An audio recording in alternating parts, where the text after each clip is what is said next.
मध्यरात्री गावाकडच्या त्या भयान रस्त्यावर माझ्यासोबत जे घडलं ते आठवलं की आजही अंगातून एक विलक्षण भीतीची लहर येते. प्रस्तुत अनुभव हा एका ट्रक ड्रायव्हरचा आहे. नांदेडहून परभणीला जाताना आलेला हा एक सत्य अनुभव. गोष्ट सांगण्यापूर्वी एक निवेदन आहे मित्रांनो, तुमच्यापैकी बरेच जण कथा बघता पण लाईक आणि सबस्क्राईब करत नाहीत, तर तसं करू नका मित्रांनो. जर तुम्ही लाईक आणि सबस्क्राईब केलं तर मला प्रेरणा मिळेल अजून चांगले व्हिडिओ बनवायला.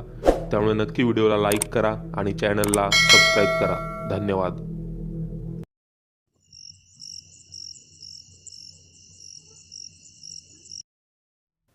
त्या दिवशी मी नांदेडहून परभणीला जात होतो.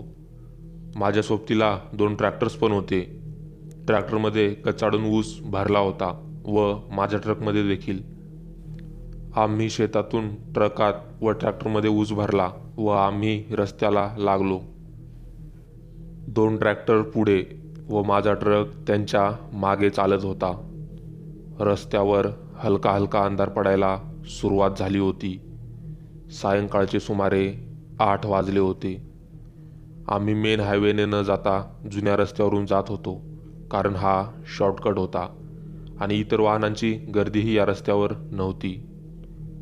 ट्रॅक्टरवाले स्पीकरचा आवाज फुल करून गाण्यांच्या तालावर ट्रॅक्टर चालवत होते. मला मात्र तो आवाज कर्कश वाटत होता. किती कानांना त्रासदायक वाटतं ते, आणि ट्रॅक्टरच्या त्या इंजिनमुळे ते गाणं तरी नीट ऐकू येत असेल का त्यांना? हा सर्व विचार करत मी ट्रक चालवत होतो. माझ्या ट्रकमध्ये दाबून दाबून ऊस भरलेला होता, त्यामुळे मी मनात असताना देखील ट्रकची स्पीड वाढवू शकत नव्हतो. ते दोन्ही ट्रॅक्टर्स माझ्यापासून बरेच लांब गेले होते. ते आता मला दिसतसुद्धा नव्हते. मीही जास्त विचार नाही केला व तसाच ट्रक चालवत राहिलो. थोड्याच वेळात रस्त्यालगत एक छोटंसं गाव लागलं. तो रस्ता त्या गावाच्या मधून जात होता. त्या रस्त्यावरून जाताना मला ते 2 ट्रॅक्टर दिसले. ते एका घराच्या पुढे एका वाटोपाठ एक असे उभे होते.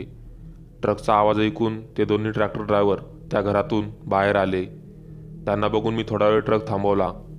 ते ट्रॅक्टरवाले बोलू लागले, "अहो दादा, तुम्ही व्हा पुढं, इथं जरा आमचे पाहुणे आहेत, आम्ही येतो मागणं." "बरं बरं, ठीक आहे." एवढं बोलून मी ट्रक पुढे चालवू लागलो. थोड्याच वेळात मी ते गाव पार केलं व त्या गावची वेस ओलांडली. आता डांबरीचा रस्ता संपला होता व गावचा कच्चा रस्ता लागला होता. दोन्ही बाजूंनी मोठमोठी ऊसाची रानं व बरोबर एका ट्रका इतकाच तो रस्ता निमुळता होता. तो आजूबाजूचा ऊस एवढा दाट होता की त्या ऊसामुळे तो रस्ता पूर्णपणे अंधारात बुडाला होता. त्या रस्त्यावर आता मला वेगळीच हुरहुर वाटू लागली. तो ऊस भेसूर भासू लागला. तो रस्ता खूप लांब वाटत होता. या ऊसामधून जर एखादा डाकू किंवा चोर बाहेर आला व ट्रकला आडवा झाला तर, आणि त्यांची पूर्ण टोळीच असली तर? हे असे नको नको ते विचार माझ्या डोक्यात थैमान घालत होते. मी शक्य होईल तितक्या लवकर तो रस्ता संपवायला बघत होतो. आता ती ऊसाची रानं संपत आली होती व थोड्याच वेळात तो रस्ता संपला. मी आता सुटकेचा श्वास सोडला. आता रानांचा रस्ता संपला होता व खडकाळ झाडाझुडपांचा रस्ता चालू झाला. थोडं पुढे जाताच माझ्या नजरेस एक JCB पडली. ती बरोबर रस्त्याच्या मध्यभागी उभी होती. JCBच्या जवळ जाताच मी मोठमोठ्याने हॉर्न वाजवू लागलो. तरीही समोरून काहीच प्रतिसाद दिसत नव्हता. मी आता ट्रकच्या खाली उतरलो व त्या JCBच्या दिशेने चालू लागलो. मी JCB जवळ गेलो व आत बघितलं तर कोणीच नव्हतं. आड रानात JCB सोडून ड्रायव्हर कुठे गेला असेल? मी आता इकडे तिकडे बघू लागलो. तेच दूरवरून मला काहीतरी खंदण्याचा आवाज येत होता. मी ट्रक बंद केला व त्या दिशेने जाऊ लागलो. त्या वाटेवर एकही झुडूप वा झाड नव्हते. पूर्ण सपाट जमीन व नुसते दगडधोंडे. मी चालतच होतो तेच माझं लक्ष थोड्या अंतरावर असलेल्या एका विहिरीवर गेलं. त्या विहिरीचं काम चालू असावं म्हणून मी विहिरीच्या दिशेने चालू लागलो. विहिरीच्या बाजूला मातीचा ढिगारा पडलेला होता. मी जवळ गेलो व विहिरीत वाकून बघितलं. बापरे, मी लगेच मागे झालो. ती विहीर खूप खोल होती, एवढी खोल की माझे डोळे फिरत होते. आपण पडतो की काय विहिरीत असं वाटू लागलं. पण एवढी खोल असून सुद्धा त्या विहिरीला पाणी नव्हतं. ती पूर्ण कोरडी विहीर होती. अजूनही मला थोडं गरगरल्यासारखं होत होतं. अजून थोडा वेळ त्या विहिरीत डोकावलं असतं तर नक्कीच मला भुरळ येऊन मी पडलो असतो. त्या विहिरीजवळ मला खूप भेसूर वाटत होतं. त्यामुळे मी आता तिथे न थांबता परत ट्रककडे जाऊ लागलो. तेच विहिरीतून चित्रविचित्र आवाज येऊ लागले. एका क्षणाला मला वाटलं की चला एकदा बघूया की कसला आवाज येतोय. पण दुसऱ्याच क्षणाला मी माझा विचार बदलला, कारण विहिरीमधून येणारा आवाज तो आता भयंकर होत होता व हळूहळू मला तो आवाज जवळजवळ ऐकू येऊ लागला. मी मागे फिरून त्या विहिरीकडे एकटक बघू लागलो. असं वाटत होतं की हळूहळू कुणीतरी त्या विहिरीतून बाहेर येत आहे. तो आवाज मला धडकी भरवत होता.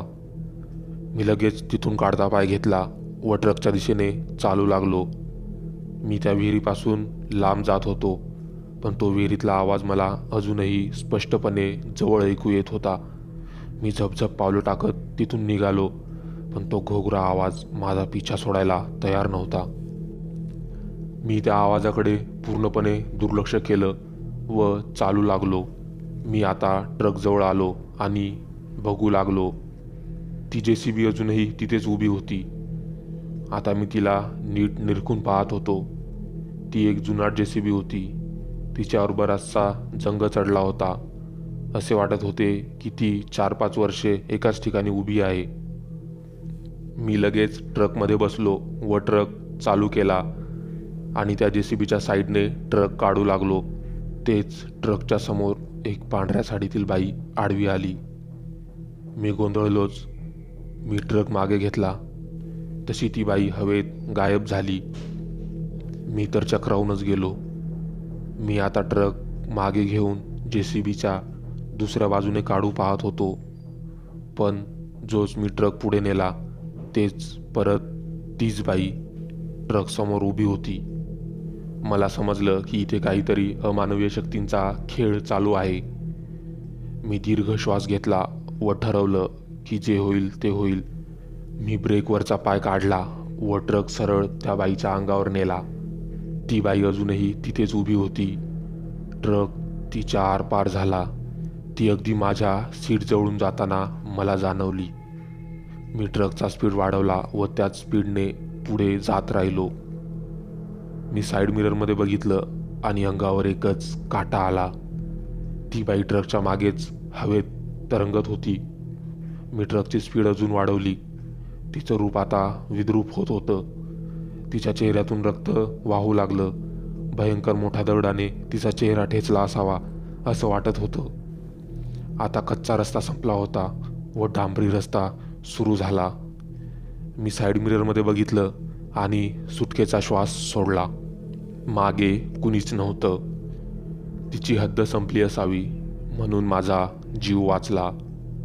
ट्रक चालवताना तो घडलेला प्रकार मला पुन्हा पुन्हा आठवू लागला व त्या बाईचा तो विद्रूप चेहरा डोळ्यांसमोरून जाता जात नव्हता. ट्रक आता हायवेला लागला होता.